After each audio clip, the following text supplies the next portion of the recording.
Assalamualaikum warahmatullahi wabarakatuh.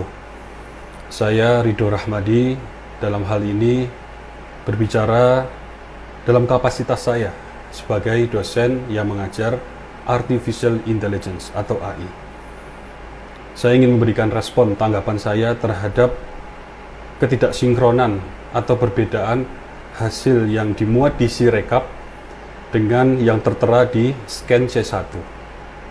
Yang pertama, hasil dari Sirekap itu adalah hasil ekstrak ya, menggunakan model AI ya, dari scan C1. Kemudian diekstrak angkanya, kemudian ditampilkan dalam aplikasi tersebut.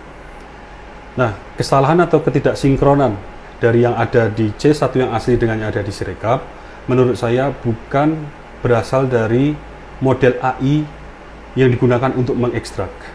Karena sejauh ini ya, yang kita ikuti dalam perkembangan dunia AI itu akurasi dari model AI untuk mengekstrak karakter atau angka dari sebuah image atau sebuah foto itu akurasinya sudah relatif tinggi, bahkan saya bisa bilang sangat tinggi dibandingkan beberapa tahun sebelum ini ya. Jadi saya rasa tidak ada masalah pada model AI yang digunakan. Nah, saya melihat ketidaksinkronan ini lebih disebabkan oleh hal yang sifatnya algoritmik. Artinya by design, by intention. Ada baris-baris program yang sengaja dibuat ketika itu dijalankan pada Sirekap, kemudian menambahkan suara pada paslon tertentu dengan konsekuensi mengurangi suara paslon yang lain. Ini yang saya lihat. Kedua, saya ingin juga menanggapi terkait lokasi server yang di mana pemilu 2024.kpu dan juga sirekap.kpu itu diletakkan, aplikasinya diletakkan di mana. Ya, kemarin diberitakan itu diletakkan di Alibaba dan tidak diletakkan pada server yang ada di Indonesia. Nah, tadi saya melakukan kajian, ya, melakukan trace bersama tim di mana letaknya. Jadi sejauh yang kita dapatkan memang betul servernya itu adalah server Alibaba yang lokasinya memang most likely sangat besar kemungkinan tidak di Indonesia. Yang menurut saya ini sangat berbahaya. Bayangkan satu kotak yang berisi seluruh suara ya dari seluruh penduduk Indonesia, bentuknya memang digital, itu diletakkan di luar wilayah Indonesia. Betapa rentannya, betapa rapuhnya terhadap kejahatan-kejahatan digital, suara tersebut nanti hasilnya bisa dirubah dan segala macam, terutama ya siapapun yang memiliki akses terhadap data tersebut, dan ini adalah perusahaan swasta. Jadi ini sangat berbahaya dan kita sangat sayangkan. Kita berharap ada klarifikasi yang jelas dari KPU ya, berkaitan dengan yang permasalahan pertama tadi, ketidaksinkronan dari Sirekap dengan scan atau C1 tadi.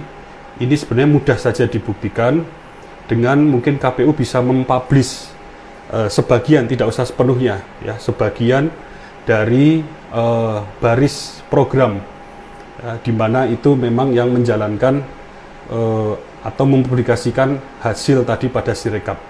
Jadi ini juga pernah saya lakukan. Ini biasa dilakukan di dunia akademis.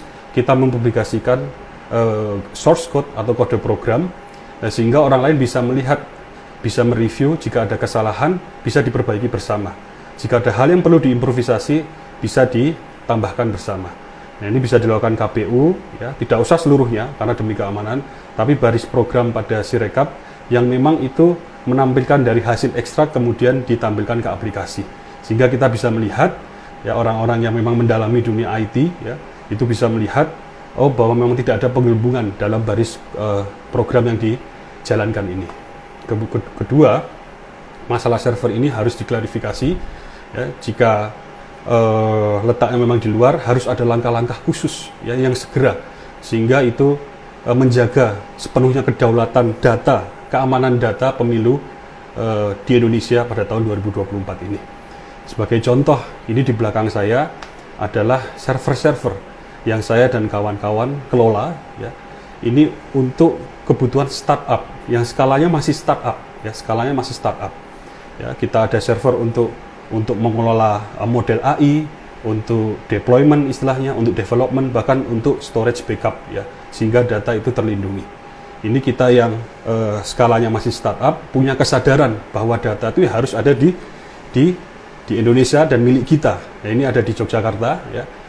Nah, apalagi kalau itu skalanya adalah untuk pemilu 2024, pemilu di Indonesia, tentu datanya harusnya ada diletakkan di secara fisik, itu servernya ada di Indonesia dan tidak menggunakan perusahaan swasta manapun ya, harus dikelola sepenuhnya oleh pemerintah Indonesia. Dan kita punya Kominfo, punya mungkin lembaga-lembaga lain yang relevan yang bisa kita letakkan di Indonesia.